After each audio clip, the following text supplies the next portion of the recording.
नमस्कार। दान, दया, धर्म, ये 3 सनातनी पिलर्स जो हैं वो शुरुआत से ही रहे हैं। आप किसी भी धार्मिक ग्रंथ को उठा के देख लें, आप पाएँगे कि अल्टीमेटली बात ख़त्म होती है दान, दया और धर्म पे ही आके। दान जो है वो सदातनिक हमारे जीवन में जो है वो बहुत महत्वपूर्ण रहा है। और किसी भी क्लासिकल बुक्स को आप अगर उठा के पढ़ेंगे तो आपको समझ में आएगा कि कितना महत्वपूर्ण हो जाता है कि लाइफ स्टाइल को परिवर्तित करने के लिए और हमारे खुद के चाहे वो हमारे स्पिरिचुअल लेवल पे हो या मेंटल लेवल पे हो या फिज़िकल लेवल पे हो, किसी भी लेवल पे अगर आप अपने आप को चेंज करना चाहते हैं तो दान जो है वो कहीं ना कहीं बहुत महत्वपूर्ण हो जाता है।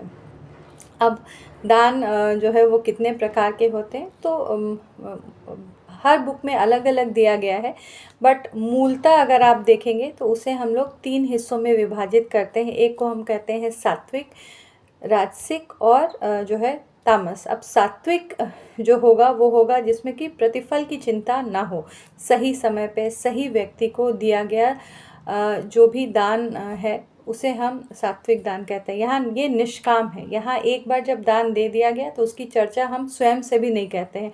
जब हम कहते हैं कि बाएं हाथ से दाहिने हाथ से हम दान करें तो हमारे बाएं हाथ को भी पता ना चले, तो शायद कुछ लगभग वैसा ही होता है सात्विक दान। रजस में जो है ये फल युक्त है। यहाँ फल युक्त कहने का मतलब कि आप देखते होंगे प्रायः हम लोग जो है दान करने के बाद किसी न किसी तरीके से चाहते हैं कि या तो हमें वो रहता है कि हमारा भगवान भला करेंगे, या बहुत बार यश कीर्ति जो है वो आप दान देते हुए आपके जो फ़ोटोज़ होते हैं, टेक्स्ट होते हैं, तो यहाँ कहीं ना कहीं आपने अपने उस दान को यश और कीर्ति में इनकैश कर लिया, तो इसे हम कहते हैं रजस दान।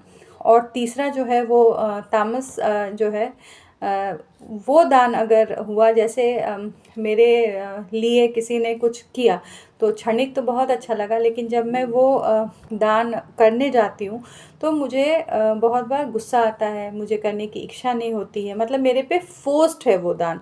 तो यहाँ जो है वो अयोग्य व्यक्ति को अयोग्य चीज़ अगर आप देते हैं तो ये दान जो है वो इसको हम जो है वो तमस दान के कैटेगरी में लाते हैं। अब दान क्या किया जाए, तो सबसे जो महत्वपूर्ण दान कहा जाता है वो कहा जाता है दान में महादान जो है वो अन्नदान है। अन्नदान क्यों है? क्योंकि अन्नदान में आप किसी के मन को संतुष्ट कर सकते हैं। आप किसी को द्रव्य दें, अगर आप 100 देंगे तो उसे 200 की इच्छा हो सकती है, लेकिन जब आप किसी को बैठा के खिलाते हैं तो एक ऐसा क्षण ज़रूर आता है जब उसका मन जो है वो संतुष्ट हो जाता है। इसीलिए अन्न जो है वो महादान है। और एक और हालांकि बहुत सारी चीज़ें हैं, जैसे विद्यादान हम करते हैं, वस्त्र दान हम करते हैं, लेकिन एक दान जो कम लोग करते हैं वो है औषधि दान। इसका वर्णन भी जो है वो बहुत सारे क्लासिकल टेक्स्ट में किया जाता है। चरक संहिता आप देखें जो कि आयुर्वेद से जुड़ा हुआ हो, मनुस्मृति की बात हम करते हैं उसमें है, गरुड़ पुराण में है, और भी बहुत सारे क्लासिकल टेक्स्ट में जो है वो औषधि दान की बात होती है। अब हम औषधि दान कैसे करें? तो महादान तो अन्नदान को कहा, लेकिन प्राण दान जो है वो औषधि दान है। प्राण दान कहने का मतलब है कि जब आप किसी मतलब ज़रूरतमंद को औषध दान करते हैं, दवाइयाँ खरीद के देते हैं, तो कहीं ना कहीं आप उसके प्राण को जो है वो बचा रहे हैं, और ये मतलब one of the greatest category of दान में आता है। तो नेक्स्ट टाइम अगर आप कुछ दान करना चाहते हो और आपको समझ में नहीं आ रहा कि आपको क्या करना चाहिए, स्पेशली अगर आपके फैमिली में या आप डिज़ीज़ से बहुत परेशान रहते हैं, तो आप ईश्वर से प्रार्थना कर सकते हैं। आप प्रकृति को लौटाने में औषधि लौटा सकते हैं, क्योंकि प्रकृति में ही जो है वो मनुष्य आते हैं जो हेल्पलेस हैं, असहाय हैं, अगर आप उनको दवा देते हैं।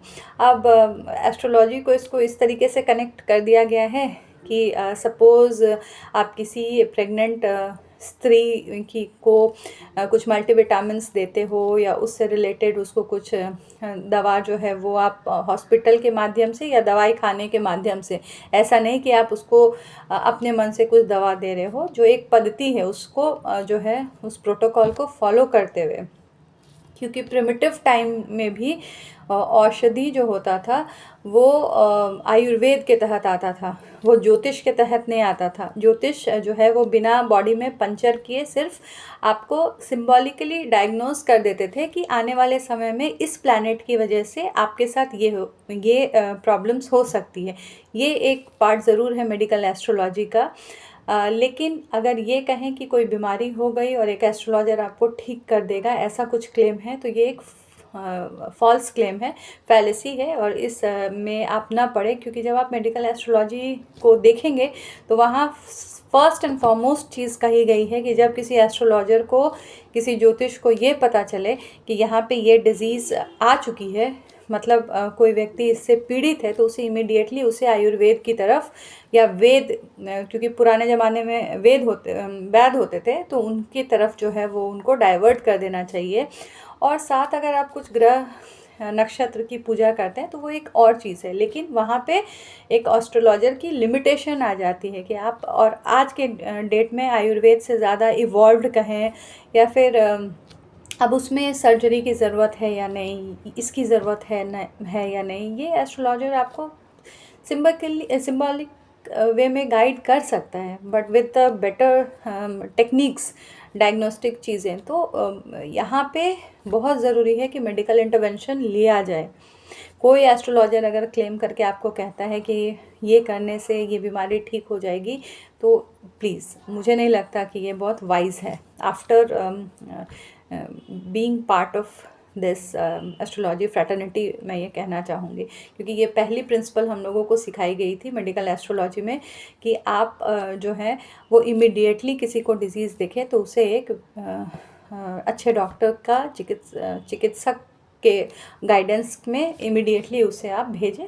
पैरेलली आप कुछ चीज़ें कर सकते हैं। तो औषधि ध्यान में जब हम बात कर रहे हैं तो ये बेसिक चीज़ें हैं। जैसे अगर आपको अपना चंद्रमा ठीक करना हो, शुक्र ठीक करना हो, तो आप प्रेग्नेंट महिला को कर सकते हैं। बुजुर्गों को अगर आप दवा देते हैं तो कहते हैं ये आपके शनि प्लैनेट को जो है वो बेटर करता है। साइकोलॉजिकली भी इस चीज़ को हम लोग एक्सप्लेन कर सकते हैं, लेकिन मैंने आज एस्ट्रोलॉजिकल स्टैंड ही लिया है। तो कभी भी अगर आप दान करें तो मेडिसिन का भी ध्यान रखें कि आप चाहें तो औषधि, या किसी ज़रूरतमंद के पास अगर पैसे कम हैं तो आप दे सकते हैं। या समटाइम्स हम लोग मेडिसिन्स जब अपने लाइफ में ख़रीदते हैं तो हमारे पास एक्स्ट्रा मेडिसिन्स आ जाते हैं जो एक्सपायर्ड ना हो, तो उन मेडिसिन्स को आप चाहें तो आप किसी मेडिकल शॉप में जाके दे सकते हैं और कह सकते हैं कि अगर कोई ज़रूरतमंद आए जिसे ये प्रिस्क्राइब्ड हो तो आप उसे फ्री में दे दें। तो कुछ बेसिक प्रीमाइसेस हैं जिसको हाई मॉरल ग्राउंड, अब ये नहीं कि वो एक्सपायर हो रहा है या वो ख़राब हो गया या वेस्ट हो रहा है इसलिए आप दे रहे हो, बट आपके इंटेंशंस जो होने चाहिए वो बहुत ही सुप्रीम लेवल पे पवित्र होना चाहिए। मतलब कि सात्विक इंटेंशन के साथ किया गया औषधि दान जो है वो प्राण दान के कैटेगरी में रखा गया है। और मुझे उम्मीद है कि आपके दान के लिस्ट में एक और जो चीज़ है वो मैंने आज ऐड किया। सुनने के लिए बहुत बहुत धन्यवाद। Thank you.